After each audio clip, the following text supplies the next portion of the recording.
The Stepstones had swallowed 100 fleets before this one, and they would have swallowed this one too, if the fog that rolled over them that morning had been ordinary fog. It came in low and green-black, thick as pitch smoke, and it smelled wrong. Not of salt and rot like the rest of the narrow sea, but of something older, something that had been burning a very long time ago and had never quite finished. The fisherfolk of the Stepstones, such as remained after the pirates and the Ironborn had picked the islands clean for generations, would later swear the fog sang. Not words, just a low, patient hum, like a tide pulling at the edge of the world. When it cleared, there was a ship where no ship had been. She was black from bowsprit to stern, sails the color of a crow's wing, and she moved like something alive, cutting against a wind that shouldn't have carried her, tacking with a grace that made the old salts on the nearest Ironborn longship cross themselves and reach for axes they weren't sure would help. No banner flew from her masts. No sigil marked her hull. In a world where every ship, every sword, every scrap of cloth belonged to some house's colors, she belonged to nothing and no one. At her wheel stood a man who looked, by any sensible accounting, like he had lost several fights with a razor, a bottle, and possibly a crocodile, and had shrugged off all three with roughly equal indifference. Captain Jack Sparrow squinted through the last curls of fog, adjusted the several rings on his fingers, and regarded the gray, jagged coastline ahead of him with the expression of a man recalculating a very large number of debts. "Gibbs," he said, without turning around. "Tell me that's Tortuga." "That's not Tortuga, Captain." "Tell me it's Singapore, then." "I owe considerably less money in Singapore." Joshua Gibbs, first mate of the Black Pearl, and a man who had learned some years ago that arguing with the compass in Jack's hand was easier than arguing with Jack himself, squinted at the same coastline. Jagged, black rock. Long ships with dragon-headed prows drawn up on gray beaches. Banners he'd never seen showing a golden kraken on black. "I don't reckon it's anywhere I've charted, sir." Jack pulled the compass from his coat. Battered brass, dented, spinning lazily on its pin the way it always did, before settling on whatever he wanted most. Except it didn't settle. It spun, and spun. And then, with what Jack could have sworn was an almost apologetic little shudder, it began pointing at everything at once. The black rocks, the long ships, a raven wheeling overhead, the horizon itself, before giving up entirely and simply quivering like a man having a very bad day. "That's new," Jack said, in the tone of a man filing away a problem for later, possibly permanently later. He had crossed the world's edge before. He had sailed off the map, through the green flash, past the threshold where the living world gave way to whatever lay beyond it, and come back with his ship, his crew, and his hat, which he privately considered the more impressive of the three achievements. So when the fog off the Isle of Toads had swallowed the Pearl whole and spat her out into waters that tasted of iron and old blood and something that might have been dragonfire a very long time ago, Jack Sparrow's first instinct was not panic. His first instinct, as it generally was, involved calculating who here had gold, who here had rum, and how quickly he could relieve them of either without a sword through his ribs. His second instinct, arriving roughly 4 seconds later, was considerably more useful. The long ships bearing down on the Pearl weren't slowing down. "Ah," Jack said, "company."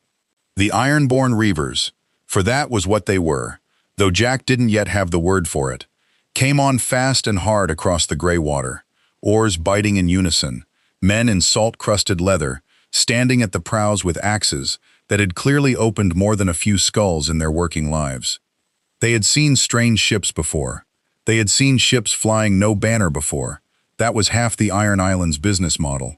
What they had not seen was a ship that black, that fast, crewed by men who did not look entirely like men ought to look. A first mate, with an unsettling twitch to his shadow. A bosun, whose eye seemed to catch the light wrong. A helmsman, who Jack would introduce, when pressed, only as Cotton, and who had not spoken a word since a rather permanent disagreement with his own tongue some years back. The Pearl's crew was not, strictly speaking, alive in the way most men understood the word. Not fully. Not since the business with Davy Jones's chest, and Calypso's temper, and a debt that had never quite been settled so much as indefinitely deferred. They bled. They ate. They drank considerably more than was wise. But they did not tire the way other men tired, and they did not die the way other men died. And Jack Sparrow, clever, cowardly, magnificent Jack Sparrow, had learned to treat that fact the way he treated most inconvenient truths, as a resource, to be spent carefully, and never ever mentioned to strangers until absolutely necessary.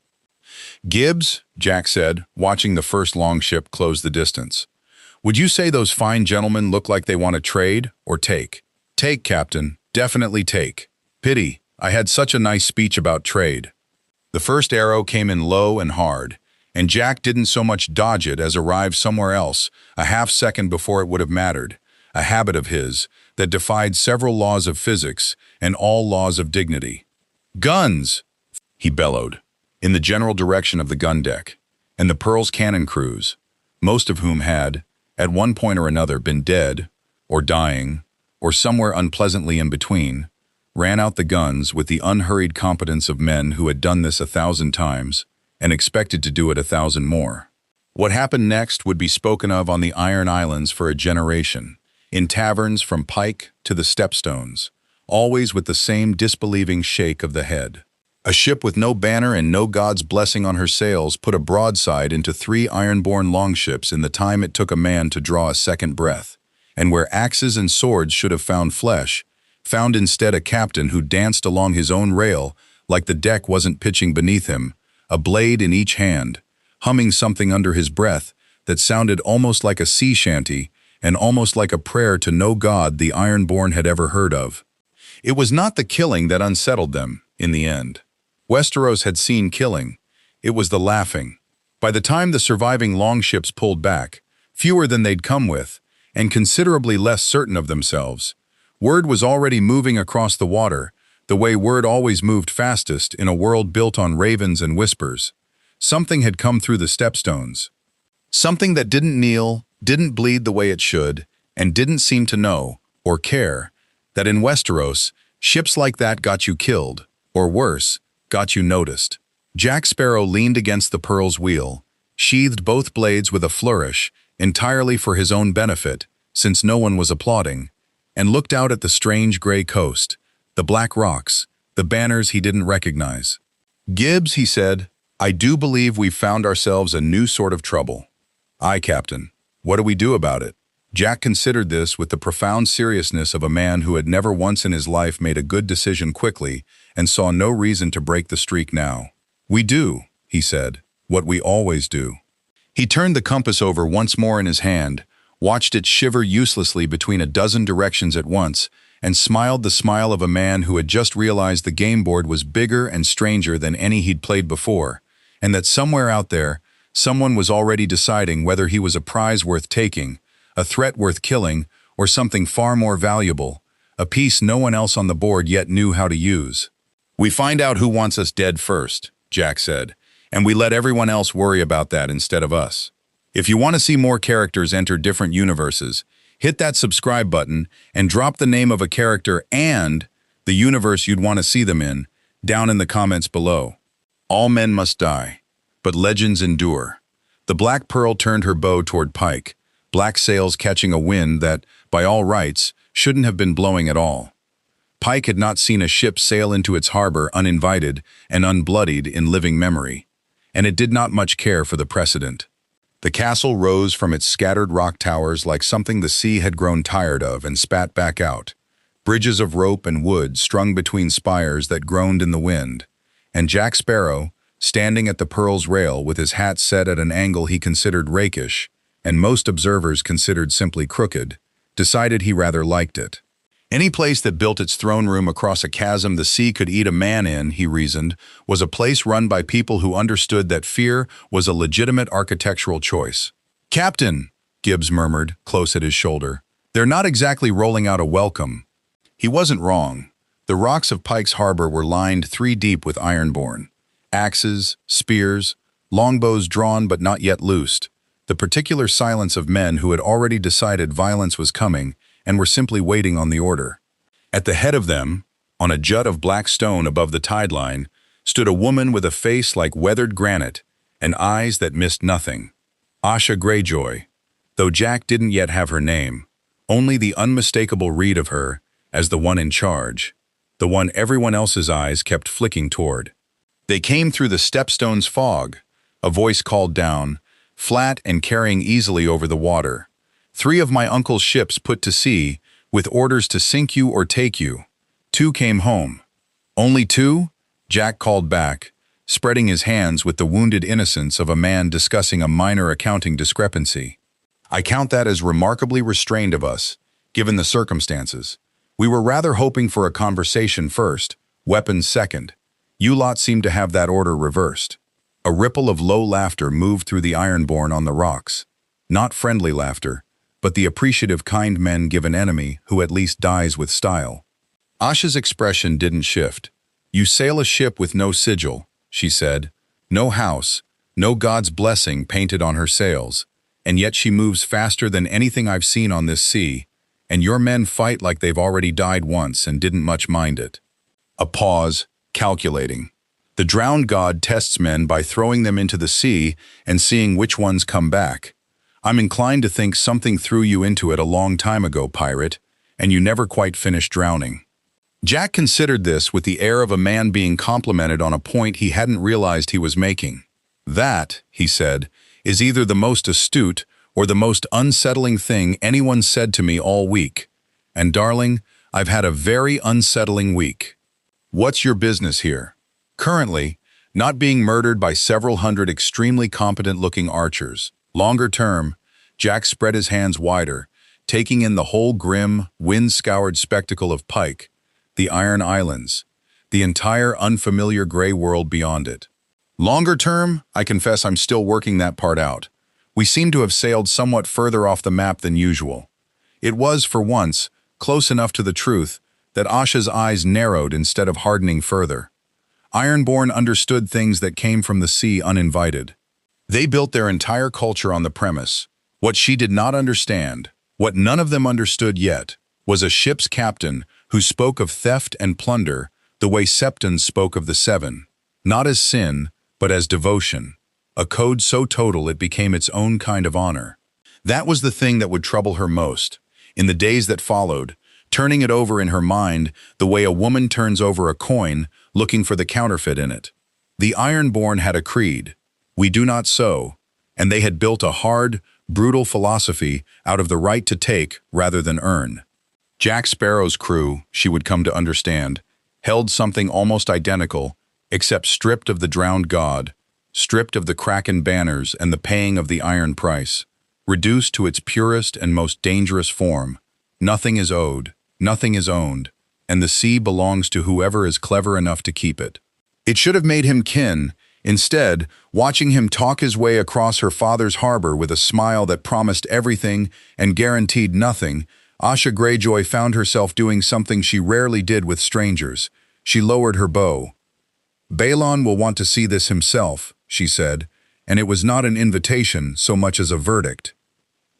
The Hall of Pike was cold in the particular way of places built to remind visitors that comfort was a weakness the Ironborn had long ago traded away, and Balon Greyjoy sat his driftwood throne the way a man sits a throne he intends to make considerably larger through means the rest of the realm would call theft, and he called birthright.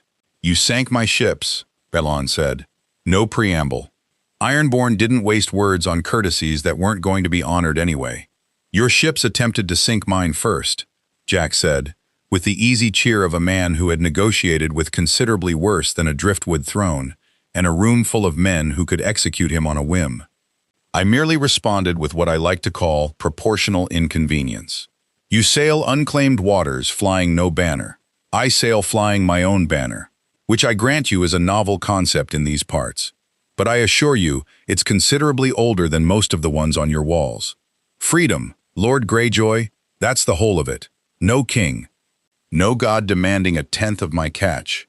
No lord's colors telling the world who I belong to, because the singular, unifying truth of my existence is that I belong to no one at all. Jack's compass, tucked in his coat, gave a small, useless shudder against his ribs, as if even it found this claim faintly embarrassing given recent events. He ignored it. Something moved behind Balon's flat eyes. Not warmth. The Ironborn didn't traffic much in warmth, but recognition. The particular recognition of a man hearing his own creed spoken back to him in a foreign accent by a stranger who somehow made it sound like a compliment to himself instead of theft. "We do not sow," Balin said, half to himself. "Nor do I, as a general policy," Jack agreed, "though I have on occasion reaped what other men sowed, which I understand is rather the family business around here as well." It should have earned him a blade through the ribs. Ironborn pride did not generally survive being mimicked by outsiders, but Balon Greyjoy, rebel, reaver, a man whose entire war against the Iron Throne had been fought and lost and left him hungry for exactly the kind of unclaimed, ungoverned power a ship like the Black Pearl represented, leaned forward instead. "A ship that outsails anything on this sea," he said slowly. "Crewed by men the drowned god apparently couldn't be bothered to keep. That's not a curiosity, pirate. That's a weapon, and I am a man, currently short several ships and considerably shorter on patience with the Iron Throne." Jack felt the shape of the offer coming before Balon finished it, the way he always felt these things, a particular tightening in the air, the moment right before a deal became a trap. He'd been offered crowns before, Commodore's commissions, a goddess's favor, once, memorably and regrettably. Every single one had come with strings attached, thick enough to hang a man, and Jack Sparrow had made an entire philosophy, an entire life's work, out of taking the gold and cutting the strings before anyone noticed. "An alliance," Balon said, "my reach across these seas. Your ship, and whatever unnatural gift keeps her sailing so fast, the drowned god himself can't catch her, in service of the Iron Islands' next war." The hall went quiet, waiting. Jack smiled the smile that had talked him out of gallows, out of marriages, out of at least one genuinely apocalyptic curse, and considered, with the particular clarity that came from having exactly zero loyalty to anyone in this entire unfamiliar, gray, blood-soaked world, precisely how much a king of the Iron Islands' friendship was worth, and precisely how much it was likely to cost him later.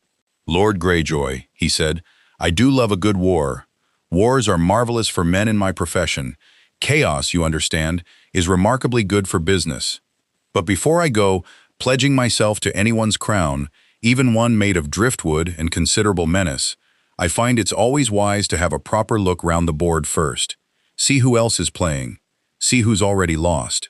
He spread his hands, rings catching the gray light. "Call it professional caution. A man who commits himself to the first offer in a new port rarely lives long enough to regret it." Balon's jaw tightened, but something in his weathered face allowed for it. Respect, of a grudging, iron-born sort, for a man who understood that the first deal was rarely the best one. "You have until the next tide," Balon said. "After that, I'll assume you're an enemy, and I'll treat you the way I treat everyone who takes and doesn't pay the iron price for it." "Marvelous," Jack said, already turning for the door, already calculating. "I do love a deadline," focuses the mind wonderfully. Outside, on the rope bridge above the churning black water, Asha Greyjoy fell into step beside him, her expression unreadable. "You're going to say no to him," she said. "It wasn't a question."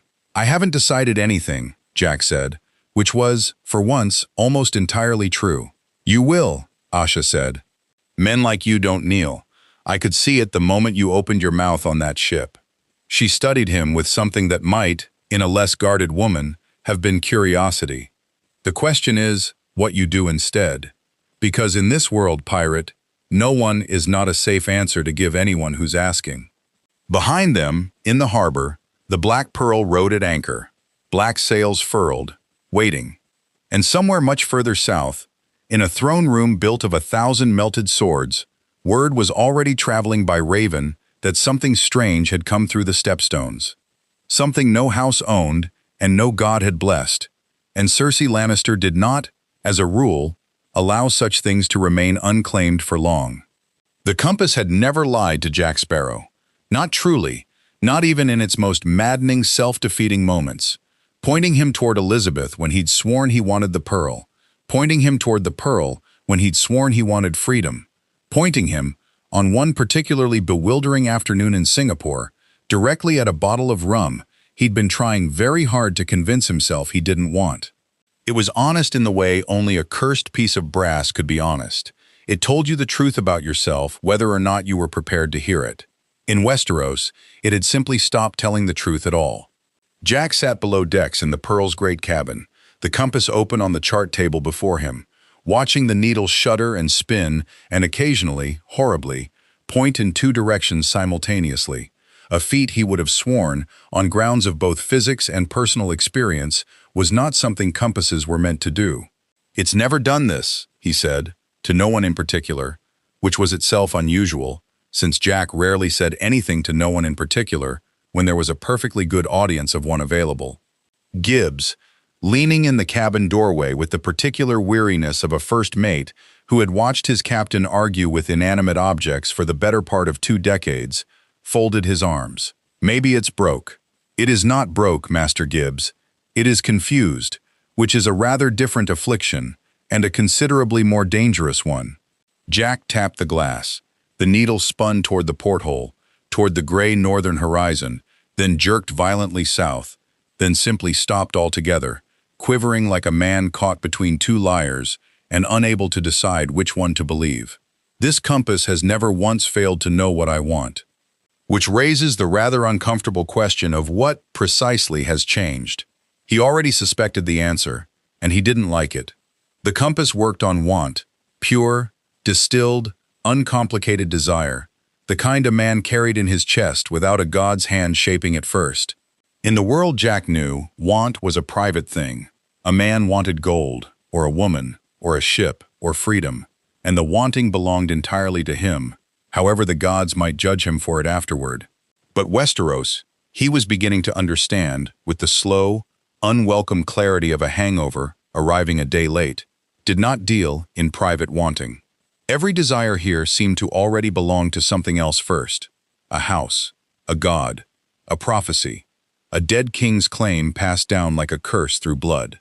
Even the fisherfolk on the stepstones, when Jack had pressed a few coins into a boy's hand for information, had answered not with what he wanted, but with what the drowned god wanted of him, what his father before him had wanted, what the Iron Islands demanded a boy want, whether or not he'd ever once wanted it himself. A compass built to find the truest, most singular desire in a man's heart had sailed into a world where nobody's heart was entirely their own. Small wonder it didn't know where to point. "There's more," Jack muttered, half to himself, watching the needle shiver toward the north again, toward cold he could feel in his back teeth even below decks, a cold that had nothing to do with weather. Something's pulling at it, like it wants to answer to something bigger than one man's wanting. He didn't like the word that came to him next, but it arrived anyway, unbidden, the way true things often did. "Prophecy," he said. "This bloody thing's trying to point at prophecy, and prophecy, darling, has never once in the history of anything gone well for the poor soul it's pointed at." Gibbs shifted uncomfortably. He'd sailed with Jack through curses, through the literal edge of the world, through a goddess's wrath and Davy Jones's locker, and had, by this point in his career, developed a fairly reliable instinct for when his captain was saying something both mad and completely correct.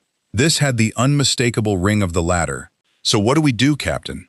Can't exactly navigate by a compass that's arguing with itself." Jack closed the compass with a snap, tucked it back inside his coat, and stood, straightening his hat with the air of a man who had just decided, against considerable evidence to the contrary, that the situation was entirely under control.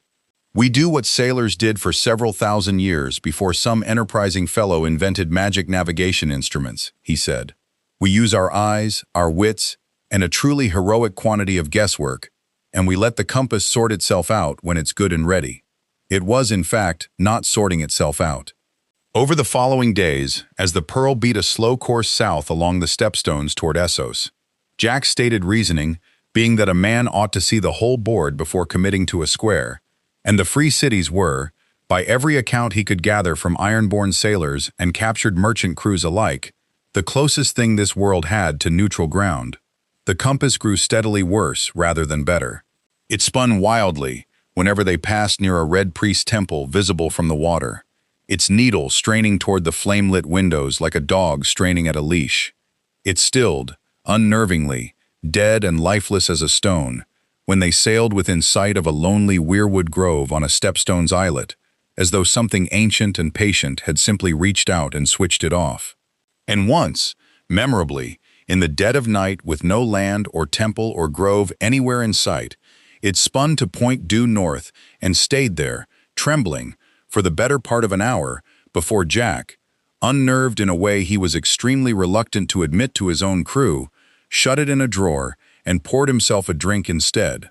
"It's not broken," he said again, to Gibbs, to the empty cabin, to the compass sulking in its drawer. "It's listening to something, something bigger than me, bigger than gold, bigger than the pearl herself, and it's trying to decide whether to tell me about it or let me find out the hard way." "And which do you reckon it'll do?"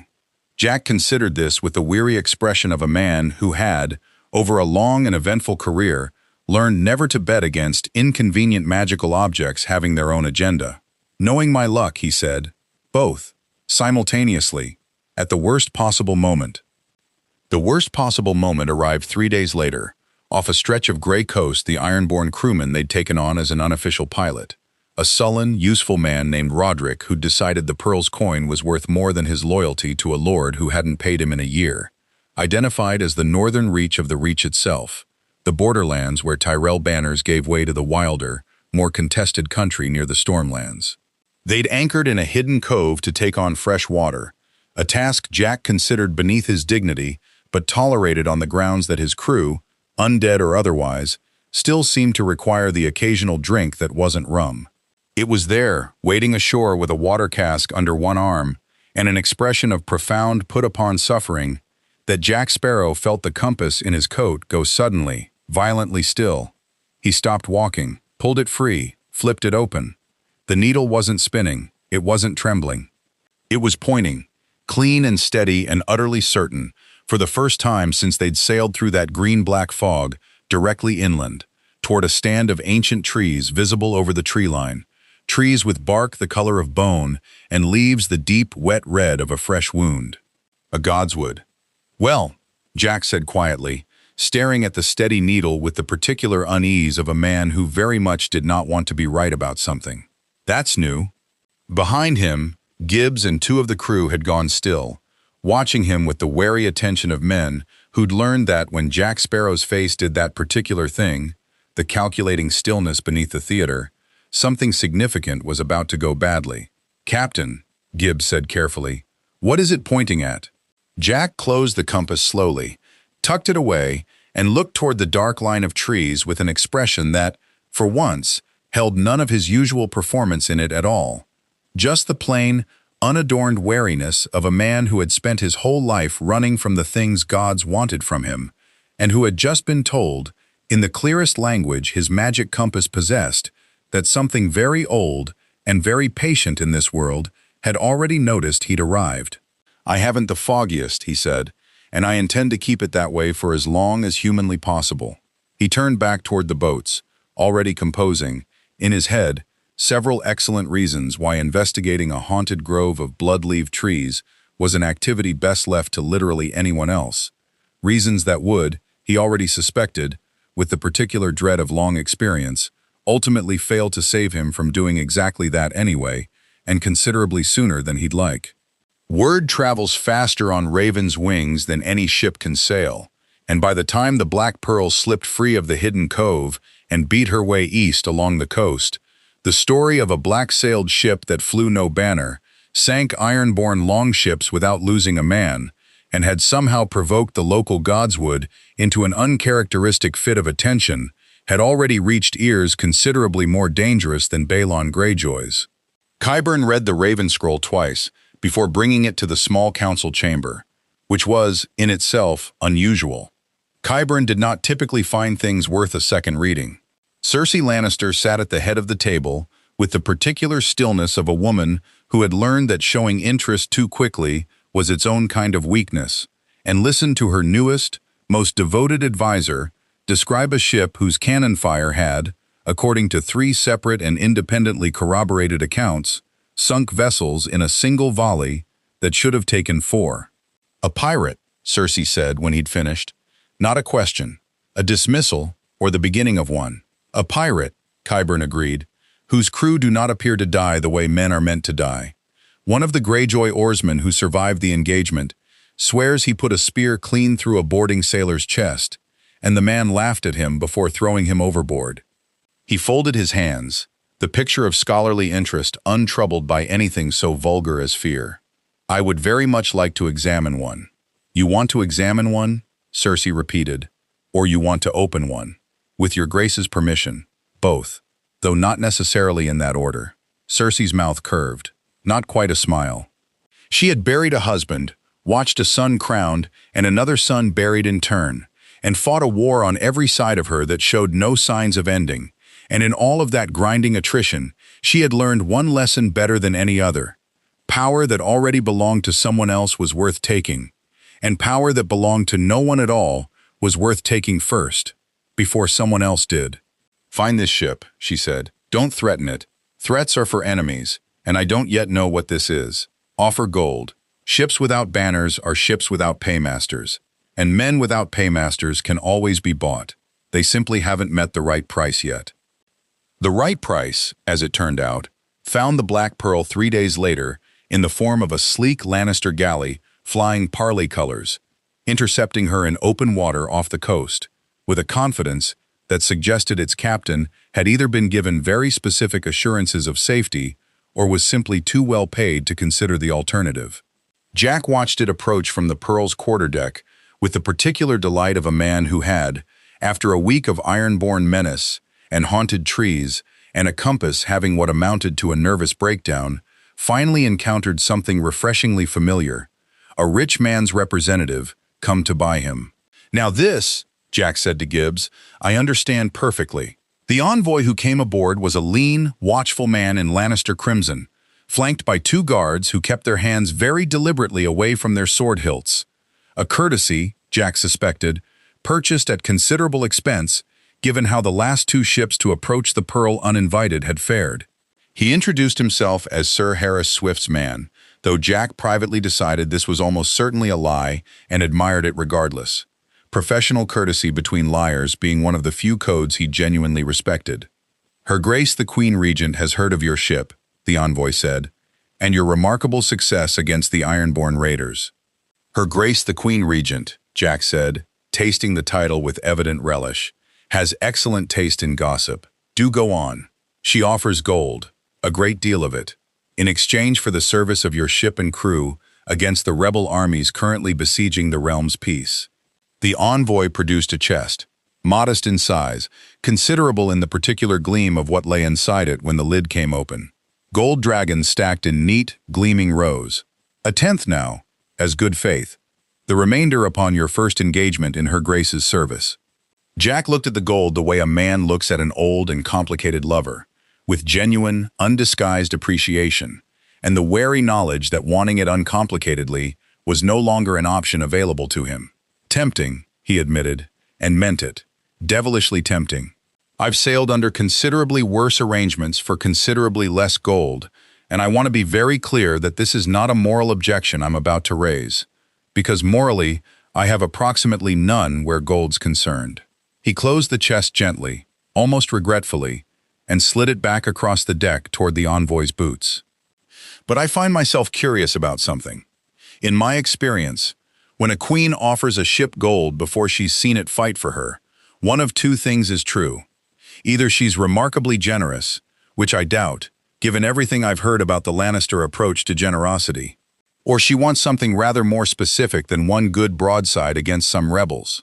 The envoy's expression didn't change, which told Jack everything the man's face had been trained not to.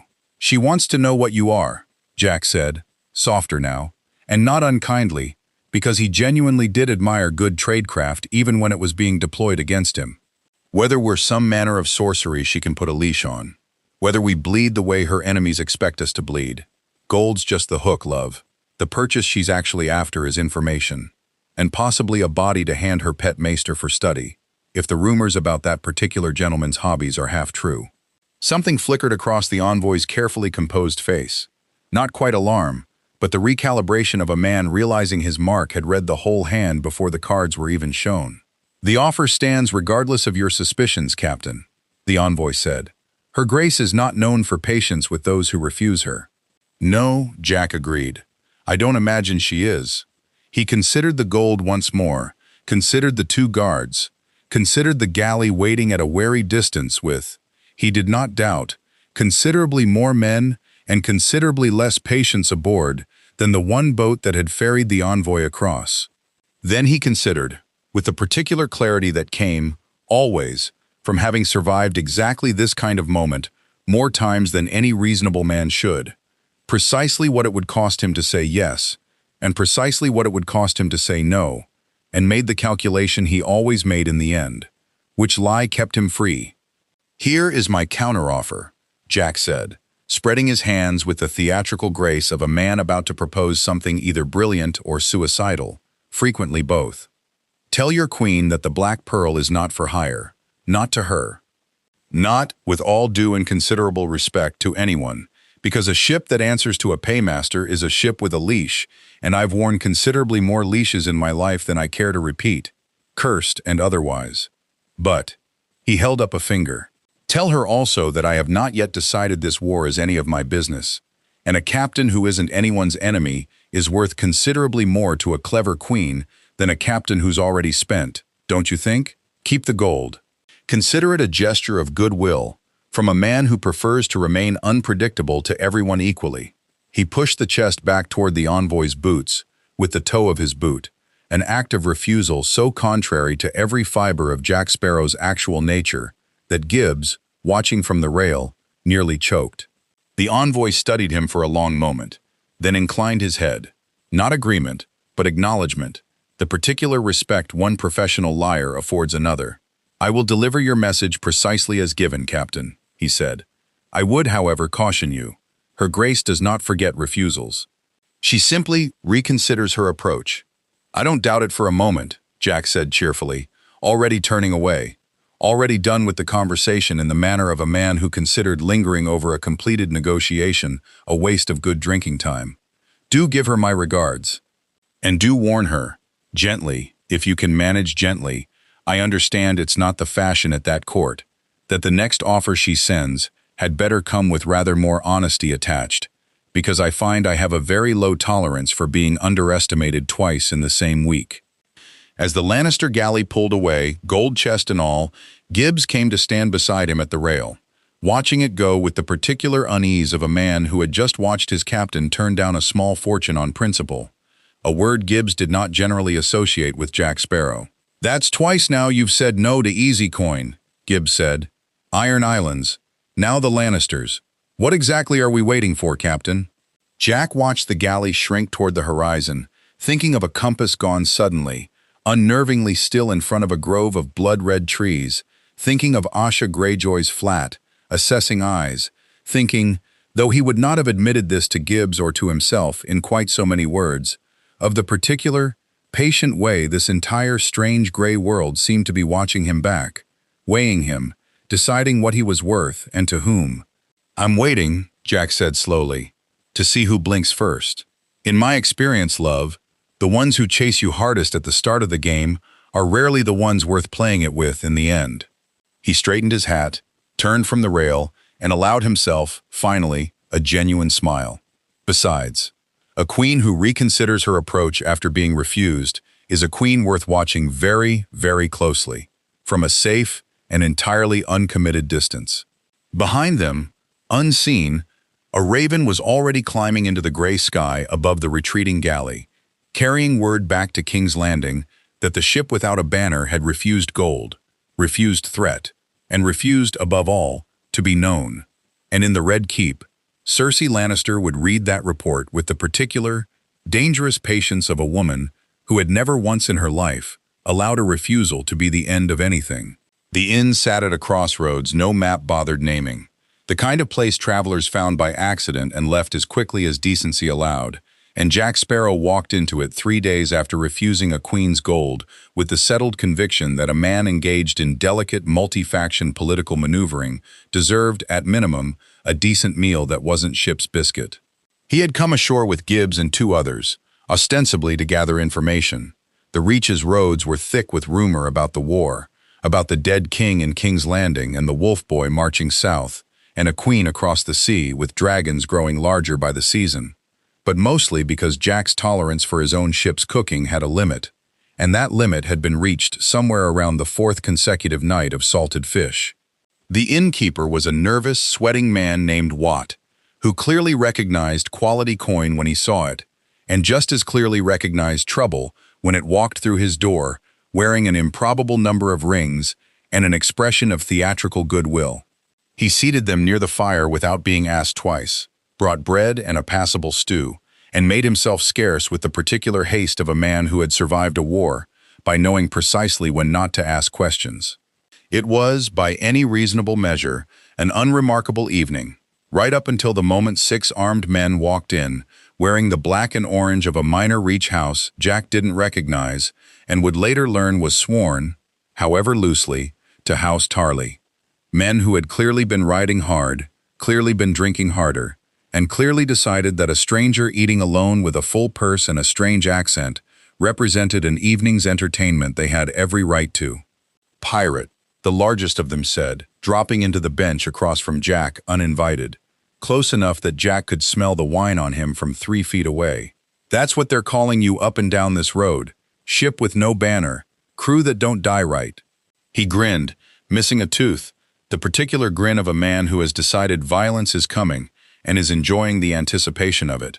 My lord'll pay well for whatever's under that coat of yours, or we could just take it, save everyone the trouble of a conversation. Jack set down his spoon with the weary patience of a man who had, in the course of one very long week, been threatened by reavers, courted by a queen, unsettled by a haunted forest, and was now being menaced by drunk minor gentry over a bowl of stew he had genuinely been enjoying.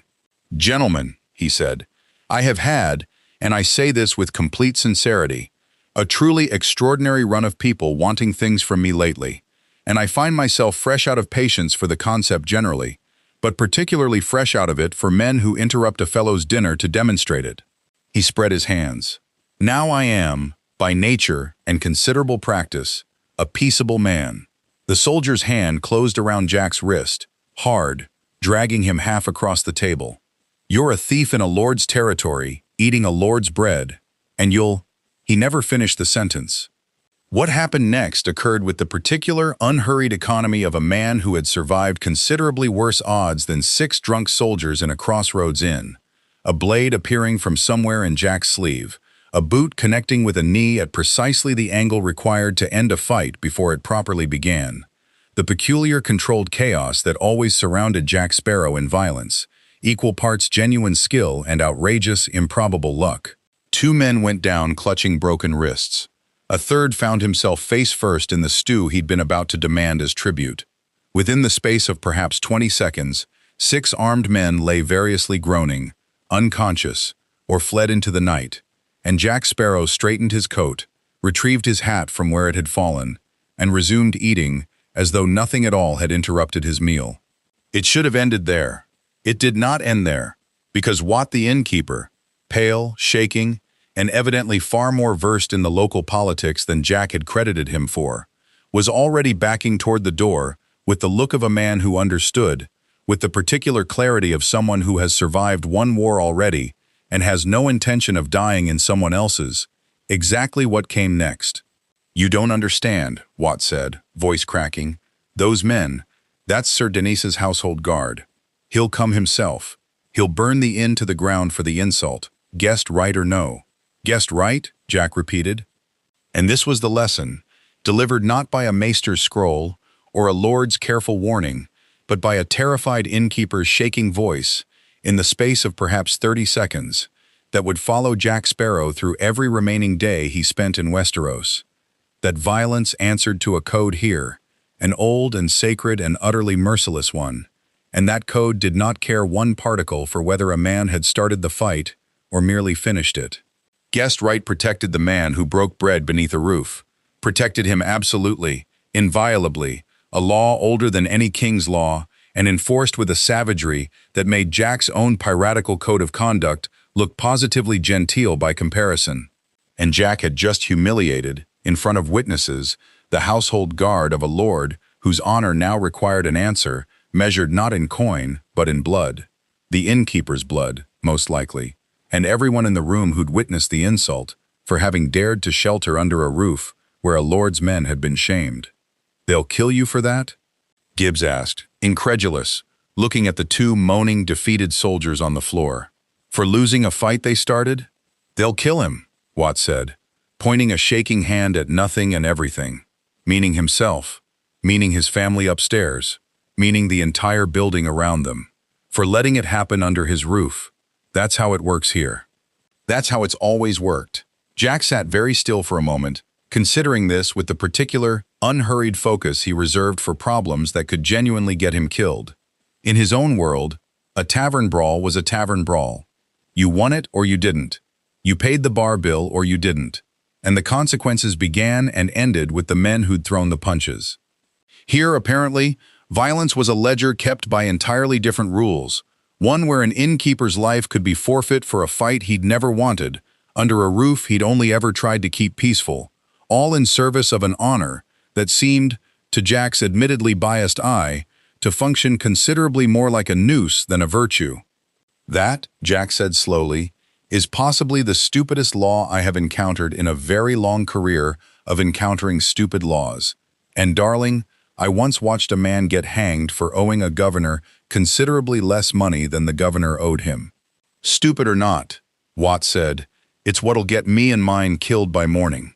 And here was the choice, laid out with the particular, uncomfortable clarity Jack had been half expecting since the moment he'd realized this world ran on rules, crueler and more absolute than any he'd navigated before. He could leave. Simply walk out, back to the Pearl, back to the sea where the rules made sense to him and the only law that mattered was the one he made for himself. Leave a terrified innkeeper and his family to answer with their lives for 6 drunk soldiers who'd started a fight they lost.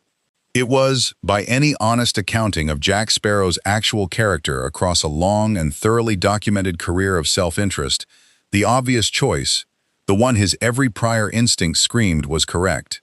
Survival first, freedom first, never ever get tangled in another man's debt. He looked at Watts shaking hands. Thought, unbidden, of every gallows he'd talked his way off of, every crew he'd abandoned, and every crew he'd, against considerable odds and his own better judgment, come back for. "Right," Jack said, standing, adjusting his hat with a decisiveness that surprised even him. "Here is what's going to happen. You are going to tell your lord, Sir Dennis, was it? Charming name, that the men who insulted his household honor were, in point of fact, not your guests at all, but pirates who forced their way in and were dealt with by other pirates equally uninvited. No guest right broken, because no one here was ever properly a guest to begin with. We were simply passing through, being disagreeable, as is our nature." He tossed a heavy purse onto the table, considerably more coin than the stew had cost. "And this should smooth over whatever indignity remains, because I find gold generally speaks more persuasively than honor in every world I've had the pleasure of visiting." It was, Jack knew even as he said it, an imperfect solution. A lie stacked on gold, stacked on the hope that a wounded lord's pride would settle for coin rather than blood. It would not, he suspected, entirely work. But it bought Watts something better than nothing, and it cost Jack Sparrow something he was only beginning, uneasily, to recognize in himself. Not honor, precisely, not the stark kind that got a man's head removed for insisting on it too loudly, but something adjacent to it, something that had crept in without his permission during a week of watching this brutal, beautiful, terrible world eat honest men alive for crimes no more serious than being in the wrong room at the wrong time. As they walked back toward the Pearl beneath a cold, indifferent moon, Gibbs eyed his captain sideways. "That's not like you, Jack, paying another man's debt."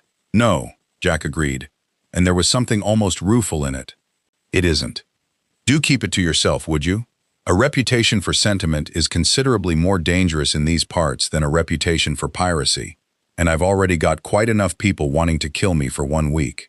Behind them, unseen, what the innkeeper stood in his doorway long after they'd gone, staring at the purse of gold in his shaking hands, already composing the story he would tell. A story that would, in the retelling across a dozen inns and crossroads over the following weeks, grow into something considerably stranger than the truth. a pirate captain who paid a debt he owed no one, in a world where such things were not supposed to happen at all. The siege of Ashford had been grinding on for the better part of a fortnight by the time the Black Pearl's black sails appeared on the horizon, and it was, by any measure Jack Sparrow cared to apply, exactly the sort of pointless, grinding, honor-poisoned mess he'd spent the last 2 weeks trying very hard to stay out of. He had not meant to get involved. He wanted that on the record. He told Gibbs repeatedly over the days that followed, as though repetition might somehow retroactively make it true. They had been running south along the coast, still gathering intelligence, still weighing the relative merits of Iron Island's menace against Lannister gold against whatever unnamed thing had made his compass go still in front of that Godswood, when they'd come upon a Reach Lord's coastal holdfast under blockade by a Baratheon fleet flying Stannis' colors. The stern, black stag on gold, and the newer, stranger sigil beside it, a burning heart that made even Jack's hardened crew uneasy to look at directly. The holdfast belonged, as it happened, to a minor house sworn to the Tyrells, cut off from resupply, its harbor choked by 6 warships that had clearly settled in for a long, patient strangulation. It was, Jack noted with professional appreciation, a genuinely well-run blockade, disciplined, methodical, utterly without the kind of overreach that left an opening for a clever man to exploit. Which was, naturally, exactly why he decided to exploit it. "We are not," Jack announced to his assembled officers in the Pearl's great cabin, "getting involved in this war. I want that stated clearly, for the historical record, before I explain precisely how we are about to become involved in this war."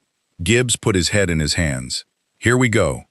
"That holdfast," Jack continued, undeterred, tracing a finger across a hastily sketched chart of the harbor, "is being starved out by 6 ships that have never once, in a fortnight of blockade, expected an attack from a vessel that doesn't need to breathe the same air they do, doesn't need to worry over much about their arrows, and can outsail every hull in that fleet without breaking a sweat. That's not a war, gentlemen. That's an opportunity.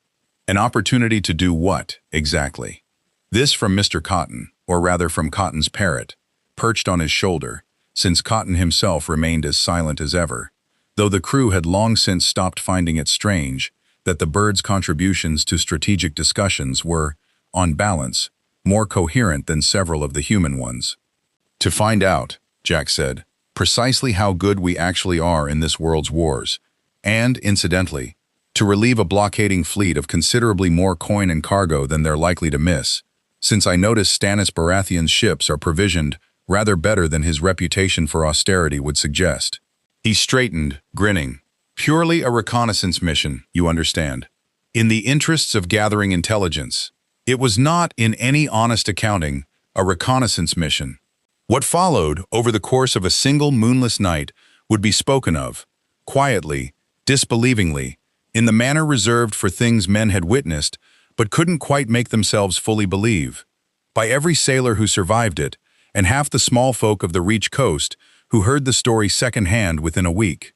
The Black Pearl came into the blockading fleet's anchorage running dark, no lanterns, sails trimmed to catch a wind that by any sane accounting shouldn't have been blowing at all in that still, breathless night, and put herself between 2 of Stannis' warships before either crew had so much as raised an alarm.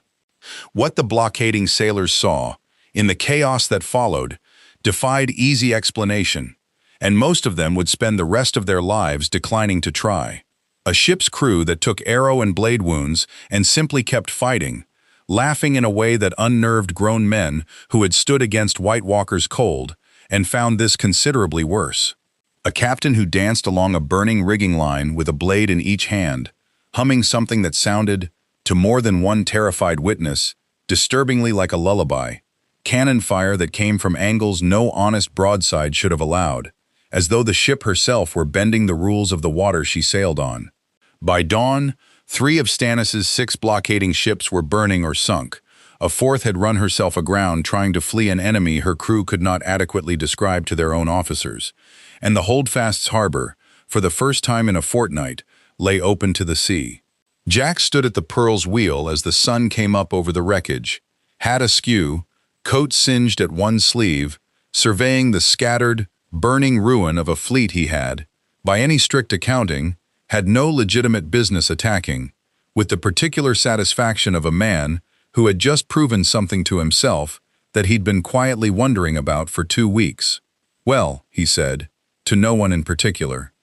That answers that question rather thoroughly. The question, though he didn't say it aloud, had been this: whether the Black Pearl's uncanny nature, her undying crew, her impossible speed, whatever residue of Calypso's old magic still clung to her black timbers, would translate it all against a world that had its own gods, its own magics, its own scale of violence entirely. 6 ships and a fortnight's siege had answered it decisively. Whatever had happened to Jack and his crew in that green-black fog, they had not been diminished by the crossing. If anything, in a world already thick with old, half-forgotten magics, the Pearl's own strangeness seemed to have found fertile ground to root in. It should have been a triumph without shadow.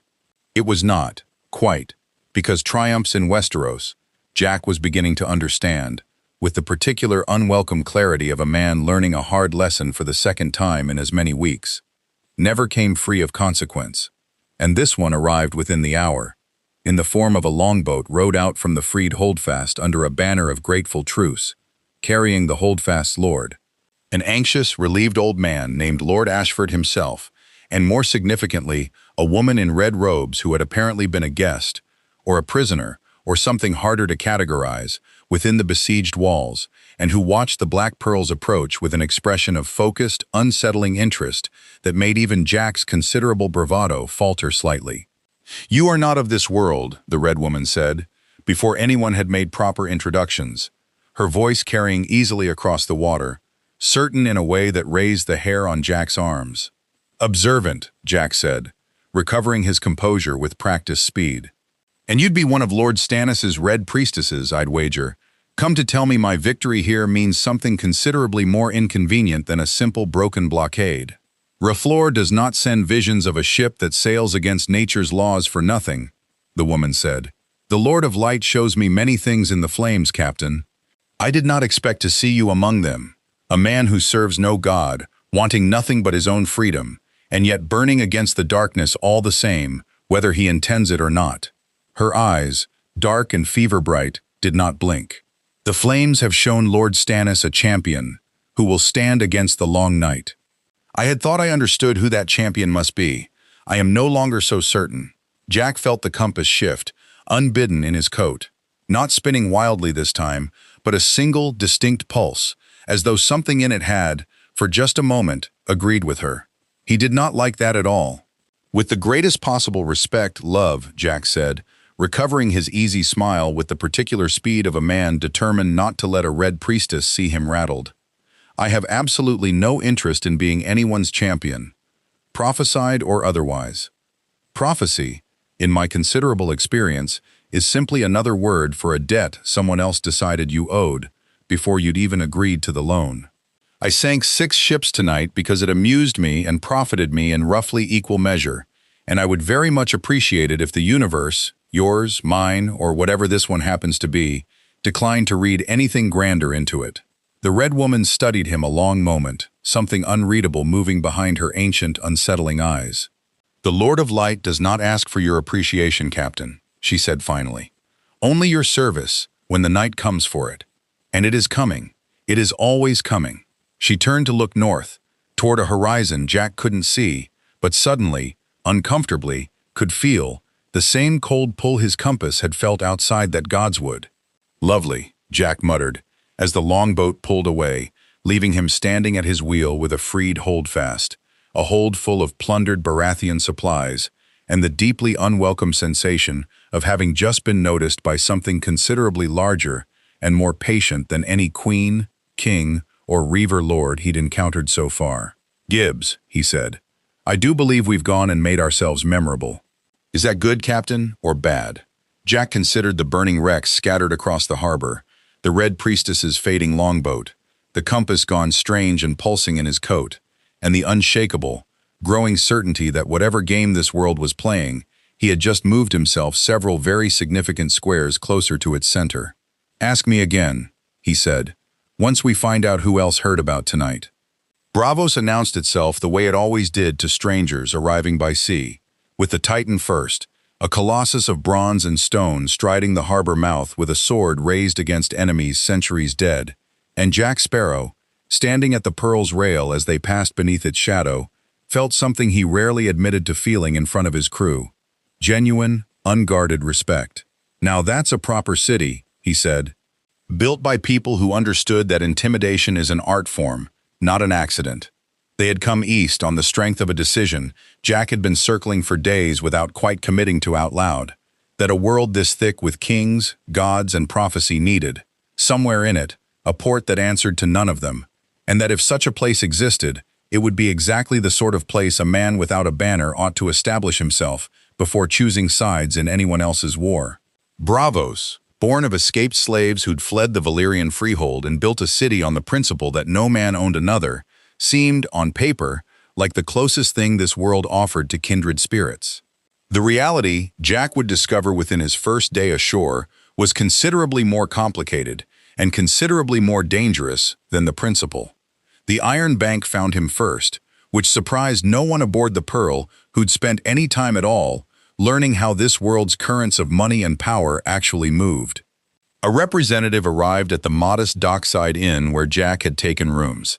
A narrow-faced, unhurried man who introduced himself simply as a factor of the bank, offered no other name, and ordered wine for both of them before saying a single word about his actual business.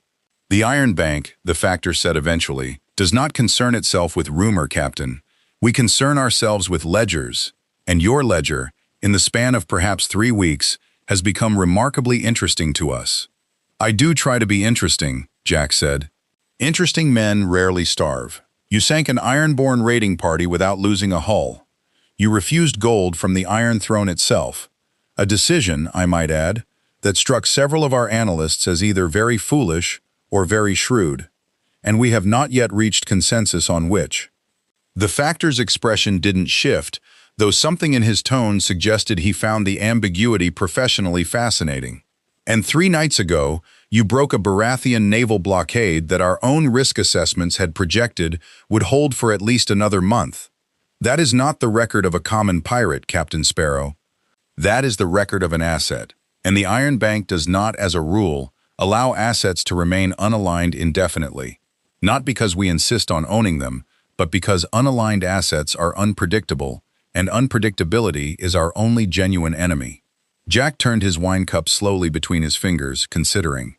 He had, in a long career, been propositioned by governors, cursed by goddesses, and married against his will by a Singaporean pirate lord's rather over-enthusiastic niece, and had developed, across all of it, a fairly reliable instinct for distinguishing an offer worth entertaining from an offer worth fleeing.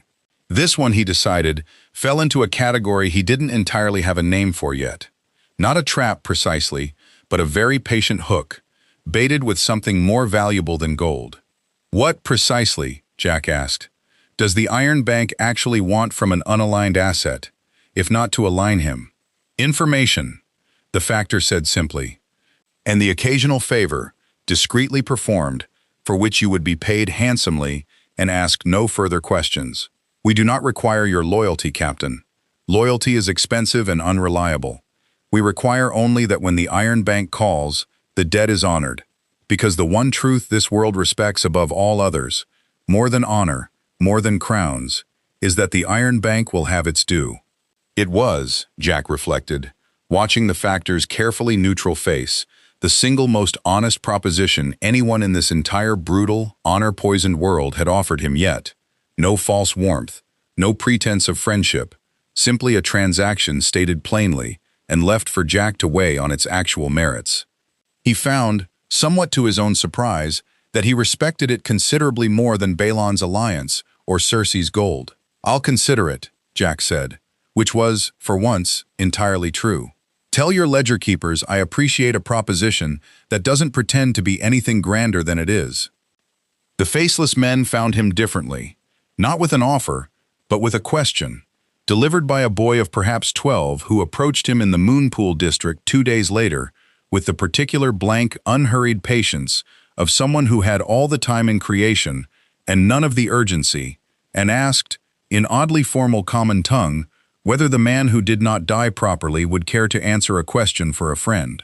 Jack, who had by this point developed a healthy wariness for anyone in this city who spoke in riddles, followed the boy anyway, curiosity overriding sense in the manner it usually did, and found himself, an hour later, seated across a low table in the House of Black and White, from a lean, dark-haired man who introduced himself, with the faint suggestion of amusement, as Jaqen Hagar. "Your crew do not die," Jaqen said, without preamble. "Not the way men are meant to die. This troubles us." "It troubles me too, on occasion," Jack admitted, "though I've found it considerably more useful than troubling, on balance. The many-faced God claims every man's debt, eventually.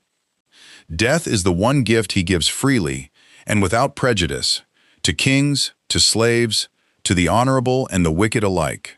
Jaqen studied him with dark, unreadable eyes. A man who has found a way to owe that debt indefinitely is either the greatest theological anomaly the faceless men have encountered in 1,000 years, or a threat to the single truth this order was built upon. "We have not yet decided which. This troubles some of my brothers considerably more than it troubles me." Jack felt the particular chill of a man realizing, mid-conversation, that he had walked into a room where his continued existence was being weighed as an abstract philosophical problem rather than a settled fact. "I should clarify," he said carefully, "that my crew and I don't actually avoid death out of any grand design. It's rather more of an accident, honestly, a very long, very complicated accident involving a sea goddess, a chest with a heart in it, and several decisions I'm not entirely proud of. If it helps your theological accounting any, I assure you we're not trying to insult your God, we're simply trying to stay alive, same as anyone." "All men say that," Jaqen said. "Few mean it as honestly as you seem to. That, too, is unusual." He was quiet a moment, turning something over. A coin, Jack noticed, an old and strange one, catching the low light. "The many-faced God does not begrudge a man his life. He begrudges only debts unpaid when they come due. Yours has not come due, Captain Sparrow. Not yet, and perhaps not for a very long time, if the God you serve without knowing it continues to shield you as it has." A faint, unreadable smile. "But debts unpaid accumulate interest, in the God's ledger as surely as in the iron banks. When yours comes due, and it will, all men's debts do, eventually, whatever tricks delay it, the faceless men would consider it a great courtesy if you were to honor it without complaint. We are patient." "We are not eternally patient."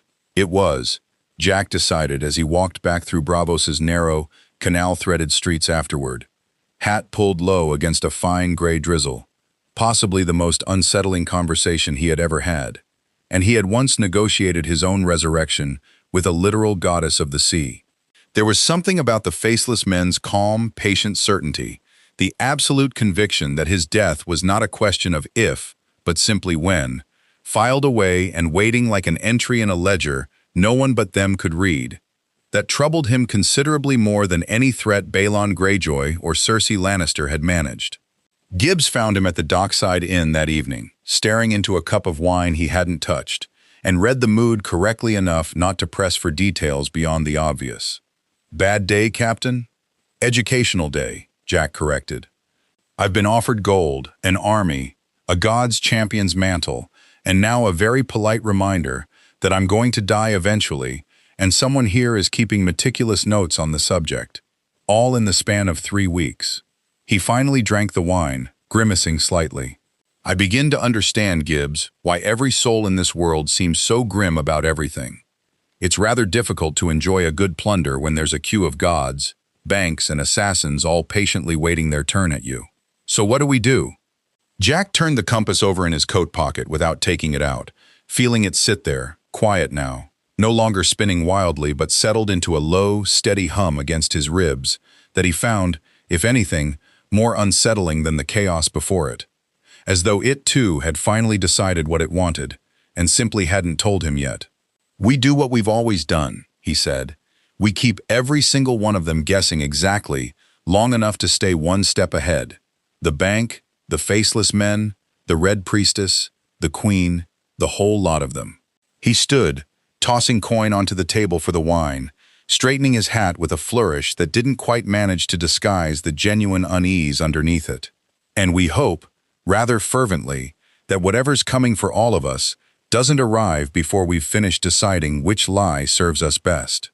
Outside, the fine gray drizzle had thickened into proper rain, drumming against Bravos's ancient stones, and somewhere across the narrow sea, in a modest manse in Pentos, a magister named Illyrio Mopatis was reading his own raven report about a strange black ship with growing, calculating interest, because a captain who had refused a queen, humbled a king's fleet, and now walked freely through the house of black and white without losing his life or his nerve, was, by any honest accounting, exactly the sort of unclaimed, unpredictable power a man in Illyrio's position made it his business to claim, before anyone else thought to. Petter Baelish did not send an envoy, did not offer gold in a chest, and did not announce himself with fleets or fanfare. He simply appeared, one damp evening in Bravos, seated at Jack Sparrow's own table in the dockside inn, as though he had been invited, sipping wine that Jack was fairly certain he had not ordered, with the easy, unhurried confidence of a man who had never once in his life worried about being unwelcome anywhere. "Captain Sparrow," the man said, before Jack had even fully registered a stranger sitting in his chair, the good chair, the one with the view of the door. "Or may I call you Jack? I feel we're going to be great friends, and great friends dispense with titles rather quickly, don't you find?" Jack studied him for a long moment, slight, sharp-featured, dressed with the particular understated wealth of a man who wanted you to notice he could afford not to show off. Eyes that moved constantly, cataloging exits, cataloging weaknesses, cataloging Jack himself with the frank, assessing interest of a merchant pricing goods. It was, Jack recognized with the immediate, uncomfortable clarity of a man looking into a slightly distorted mirror, a very particular kind of face. He'd worn something close to it himself, more than once. Across a great many negotiations he'd had every intention of ending in his own favor, regardless of what he'd promised going in. "You may call me whatever amuses you," Jack said, sliding unhurriedly into the chair across from his own stolen seat. "So long as you tell me first how you found me, second what you actually want, and third why you're so remarkably confident I won't simply have you thrown in the nearest canal for the theft of my chair." "Because," the man said, smiling, "you strike me as a man who appreciates a well-executed entrance considerably more than he resents a stolen seat, and because throwing me in a canal would deprive you of the single most useful conversation you're likely to have in this entire strange world you've found yourself in." He extended a hand, unhurried. "Petter Baelish, Lord of Harrenhal, presently, Master of Coin, formerly. A great many other things, depending on who you ask and how much they've been paid to answer." "Littlefinger," Jack said, the name arriving from somewhere in the tangle of rumor and raven gossip he'd been accumulating for weeks. "I've heard your name mentioned rather more than most, and always with the particular tone people use for a man they're afraid of and can't quite say why." "How gratifying." Littlefinger's smile didn't waver, but something behind his eyes sharpened with genuine interest. "You've heard my name, and yet you sit across from me without a hand on your blade. Most men in Westeros who've heard my name properly do one or the other, reach for a weapon or reach for flattery. You've done neither. That's rare, Captain. That's why I came myself, rather than sending a man with gold, as I understand 3 other parties have already tried and failed to purchase you with. Word travels. Word is the only currency that matters in the end. Gold buys loyalty for a season. Fear buys obedience until the fear finds a bigger target. But information." Littlefinger leaned forward slightly, and for the first time Jack caught, beneath the practiced charm, something colder, older, patient in the particular way of a man who had spent decades playing a very long game and had never once shown his whole hand to anyone. "Information buys everything else. Eventually, if you're patient enough, to wait for the moment it matters most." "So what information?" Jack said. "Are you here to buy or sell?" "Neither. Yet, I'm here to offer you something considerably more valuable than either." Littlefinger spread his hands. "A clear view of the board, Captain. You've spent weeks now gathering scraps. An Ironborn Lord's ambition here. A Queen's suspicion there. A Red Priestess's prophecy. The Iron Bank's patient ledger. the faceless men's theological curiosity. Fascinating scraps, individually. But you don't yet see how they fit together, because no one's shown you the whole board, and I suspect that troubles a man of your particular temperament considerably more than you'd admit. It was. Jack recognized with genuine, grudging respect an extremely well-aimed observation. He had spent 3 weeks accumulating exactly the scattered, disconnected pieces Littlefinger described, and the not knowing, the sense of being watched and weighed by forces whose full shape he couldn't see, had gnawed at him more than he'd let Gibbs or anyone else see. "Go on, then," Jack said. "Show me the board." Littlefinger's smile widened, the smile of a teacher whose favorite student had finally asked the right question. "The war you've stumbled into is not, in truth, one war. It's 3, layered atop each other like sediment, and most of the players fighting it only see the layer directly beneath their own feet. The first layer is the one everyone sees. 5 claimants, 5 armies, a struggle for the Iron Throne that will, in the end, exhaust and destroy nearly all of them regardless of who wins. Because that is precisely what wars of succession are designed to do to the ambitious men who start them." He held up a second finger. "The second layer is the one only a handful of us see clearly. Daenerys Targaryen, 3 dragons growing larger by the season, patient across the narrow sea, waiting for Westeros to exhaust itself fighting the First War, so she can walk in and claim what's left of it with fire and very little resistance. A queen wise enough, or ruthless enough, to let her enemies destroy each other before she ever draws a sword." A third finger. "And the third layer, the one almost no one south of the wall wants to believe is real at all, is the one gathering in the far north, patient as winter itself, that will render every claim, every crown, every clever scheme in the first 2 layers entirely meaningless the moment it finally arrives in force." Jack sat with this a long moment, turning it over with the particular care of a man who recognized, uncomfortably, that he had just been handed something true and dangerous in equal measure. "And where," Jack asked slowly, "does a ship with no banner fit into 3 layers of war she has no stake in?" "That," Littlefinger said, "is the interesting question, isn't it? Because you're the one piece on this board that belongs to none of the 3 layers and can move freely between all of them, which makes you, Captain, either the single most valuable asset currently in play or the single most dangerous loose thread, depending entirely on whose hand you eventually settle into. I would very much like that hand to be mine. Not because I intend to command you, I've watched you long enough already to know that's a fool's ambition, but because a man who owes me a favor, freely given rather than coerced, is worth considerably more to me than a man I've merely purchased." He produced, from inside his doublet, a small, sealed letter, and slid it across the table. "Consider this a gift, with no debt attached. Information about a threat to your ship that's already in motion. A piece of the game you don't yet know you're on, moving against you from a direction you haven't thought to watch." Jack looked at the letter without touching it, every instinct he possessed screaming that a gift with no debt attached from a man like this was, categorically, the most dangerous kind of gift there was. "And if I simply take this," Jack said, "and give you nothing at all in return, what then?" "Then you'll have learned something valuable about me for free," Littlefinger said, standing, straightening his doublet with unhurried precision. "That I'm patient enough to make the first move without demanding immediate payment. Because chaos, Captain, properly cultivated, always finds its way back to the man patient enough to have planted it. I don't need you to owe me today. I only need you to remember, when the moment comes that you do need something only I can provide, that I was the one man in this entire war who asked nothing of you first." He inclined his head, the picture of courteous menace. "Read the letter, or don't. Either choice tells me something useful about you." He left as unhurriedly as he'd arrived, and Jack sat alone at the table for a long moment, the sealed letter untouched before him, feeling, for the first time since the green-black fog had swallowed the pearl, genuinely, thoroughly outmaneuvered by another human being's sheer patience, a sensation he did not enjoy in the slightest. He broke the seal eventually, because curiosity had never once in his life lost a fair fight against caution, and read, in Littlefinger's neat, economical hand, 3 lines that told him precisely 2 things.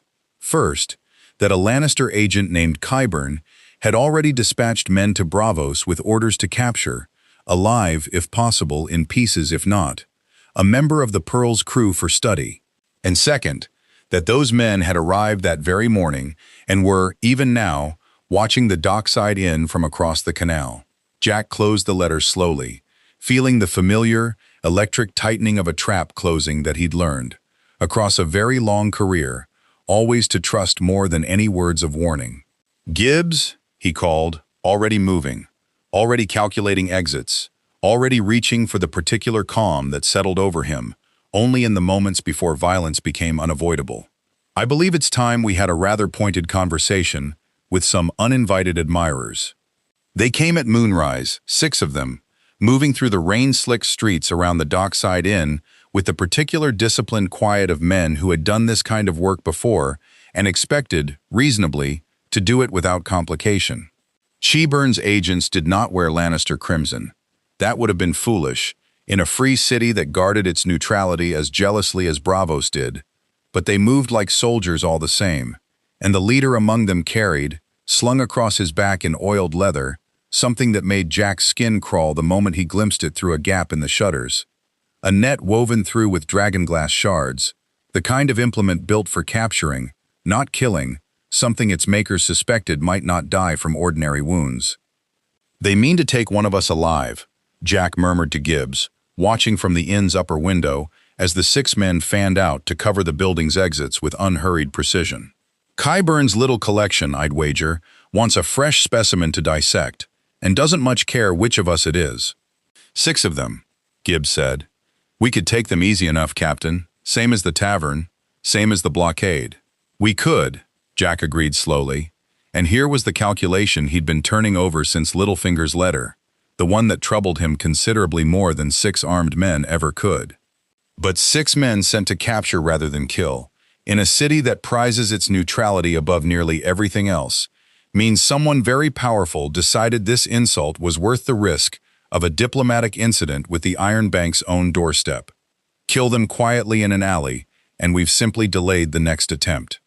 Kill them loudly, in the street, and we hand Cersei Lannister exactly the excuse she needs to declare the Black Pearl an enemy of the Iron Throne outright, dragons and all. He drummed his fingers against the windowsill. No, this calls for something rather more theatrical. What followed, in the flooded alleys and canal bridges around the inn over the next hour, was less a battle than a performance. Jack Sparrow at his absolute maddening best, leading 6 increasingly frustrated and increasingly damp agents on a chase across half of Braavos's Moonpool district, always one step ahead, always visible just long enough to bait pursuit before vanishing into a fog that seemed, unnervingly, to thicken exactly when he needed it to.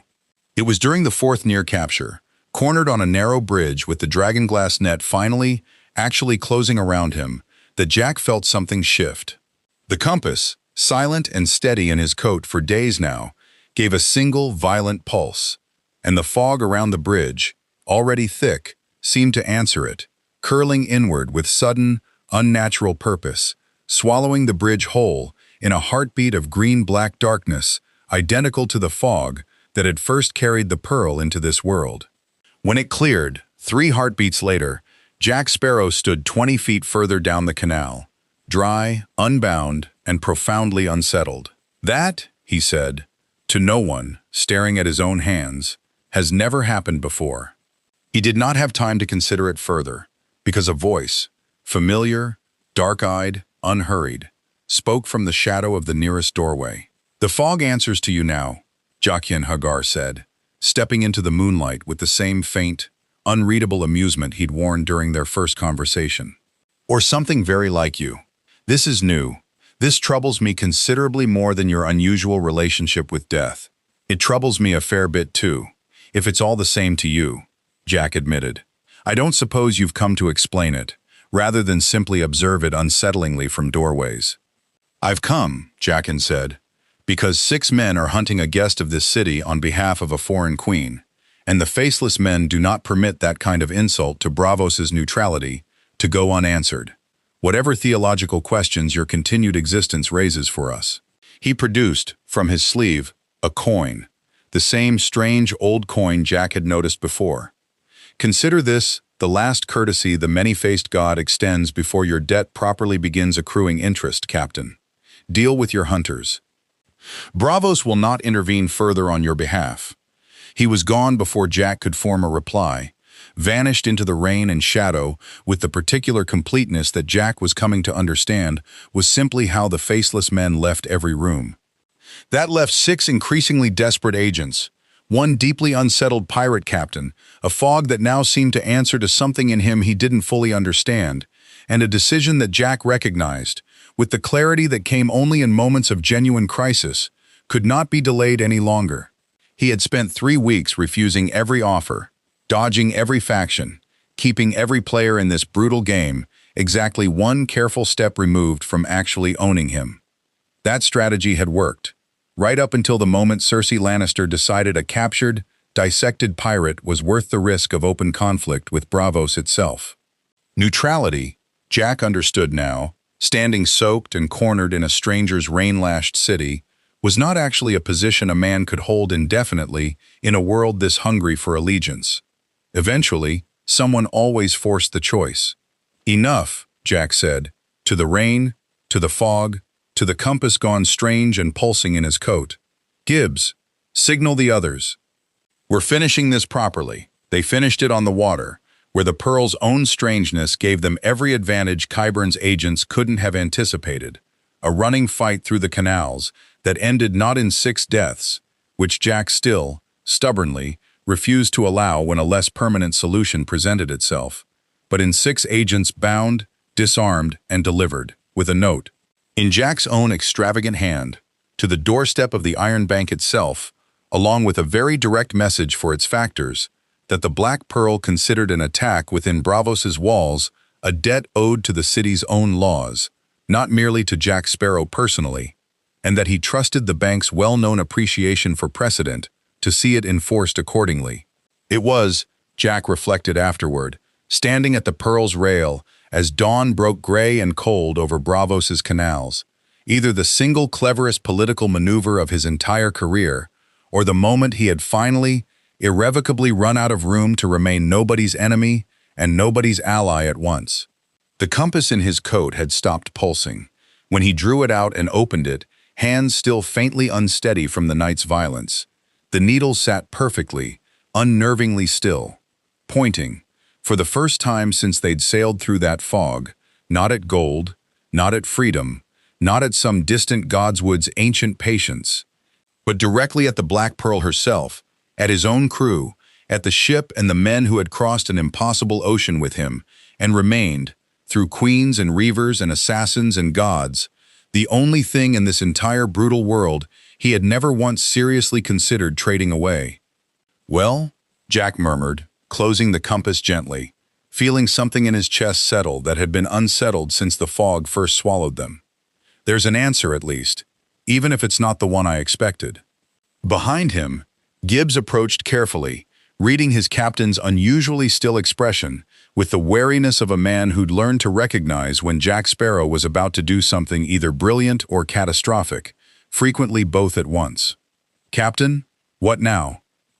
Jack looked out over Braavos's rain-washed rooftops, toward the Titans standing eternal guard over the harbor, and beyond it, west and north, toward a continent still tearing itself apart in 3 layers of war Littlefinger had so helpfully diagrammed for him, toward a queen who wouldn't stop reaching, a red priestess's prophecy he still refused to believe applied to him, and a cold, patient darkness gathering somewhere beyond a wall he hadn't yet seen with his own eyes. Now, Jack said, we stop trying to stay out of everyone's war, and we start deciding, very carefully, which of these 3 layers is actually worth the Black Pearl's trouble. Because Littlefinger was right about one thing. Gibbs, much as it pains me to credit the man, a ship this valuable doesn't get to stay unclaimed forever. Better we choose our own captors than let one choose us. He turned from the rail, already composing, in his head, the beginnings of a plan that would take the Black Pearl west, toward Westeros proper, toward a war whose true shape he was only now beginning to understand, and somewhere far to the north, though Jack could not have known it yet, something ancient and patient beyond the wall had, for the first time, turned its attention toward a ship that did not belong to winter, did not belong to fire, and did not, by any law the Night King understood, belong to death at all.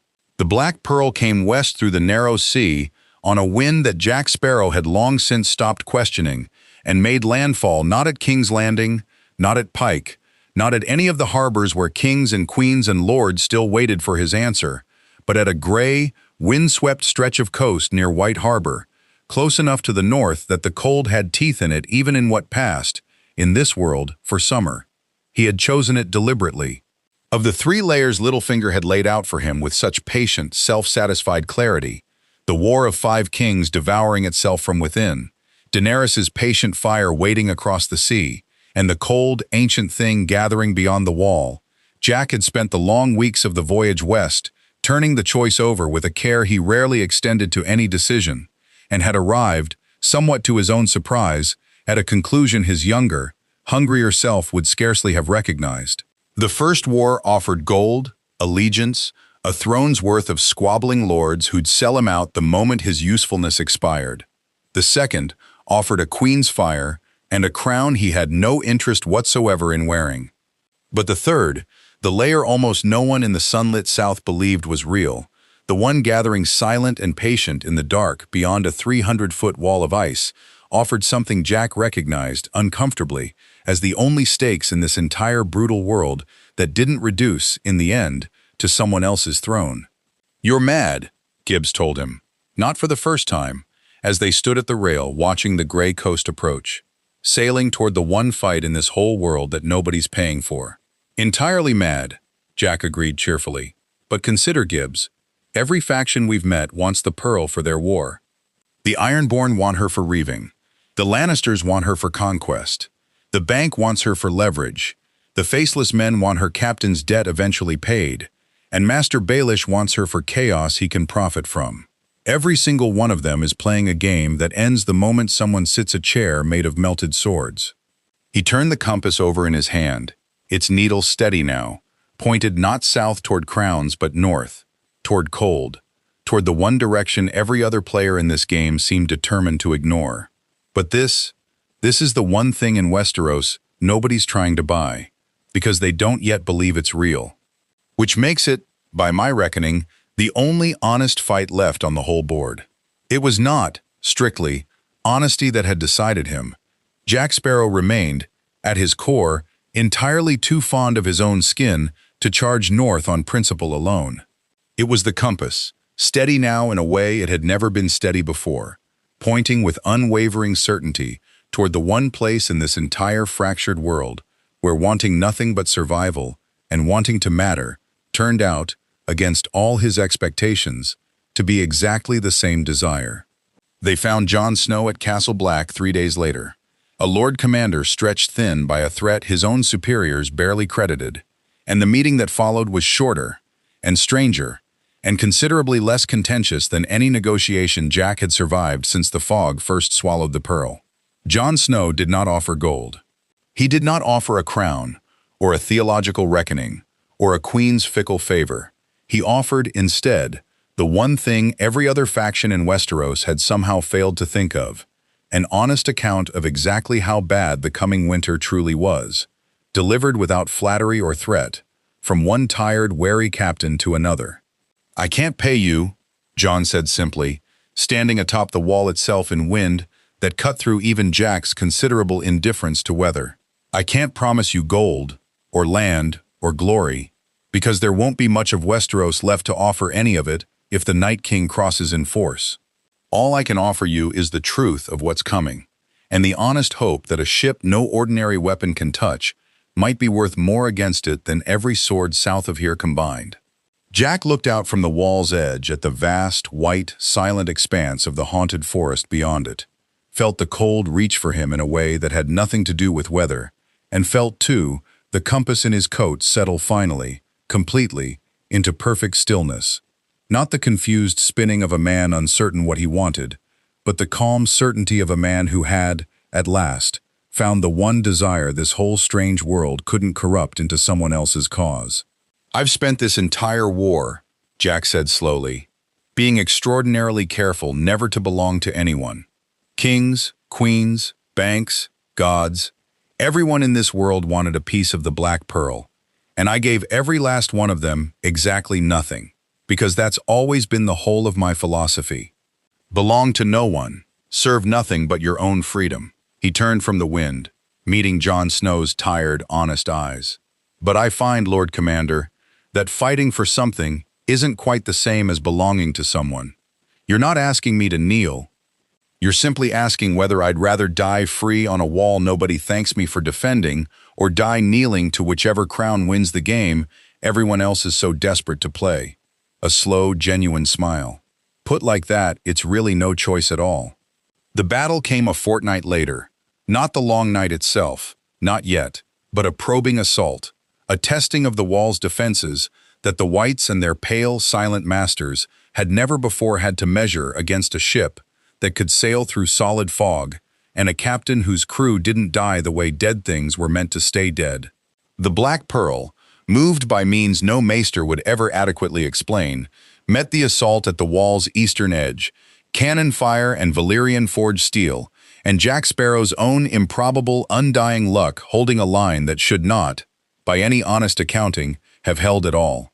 It did hold, barely, at a cost measured not in gold, but in the particular hard-won respect of men who had never expected a pirate to bleed for a cause that paid him nothing. In the aftermath, as the Whites' broken remnants retreated into the dark and Jon Snow clasped Jack's forearm in the North's own rough gesture of earned respect, the compass in Jack's coat settled into what would become, from that day forward, its permanent and final truth, pointed always, steadily, toward whatever fight was most worth having, rather than whatever prize was most worth taking. The Black Pearl had found, at last, in a world of kings and gods and patient grinding war, the one thing her captain had spent his entire life insisting he'd never need, a cause worth staying for. Word of the wall's holding spread slowly, uncertainly, the way true things always traveled slower than convenient lies in Westeros. A black ship, a captain who owed no crown, standing where the Night's Watch alone could not. Cersei's spies reported it with disbelief. Littlefinger filed it away, as a debt yet to be called. The Iron Bank adjusted its ledgers. Somewhere in Braavos, a red priestess watched new shapes gather in her flames and wondered if she'd misread her champion after all. Jack Sparrow remained at the wall that winter, not sworn, not commanded, not owned by anyone's crown or god, but present, by choice, for the first time in his long and thoroughly selfish career. The compass stayed steady. The Pearl stayed black-sailed and unclaimed.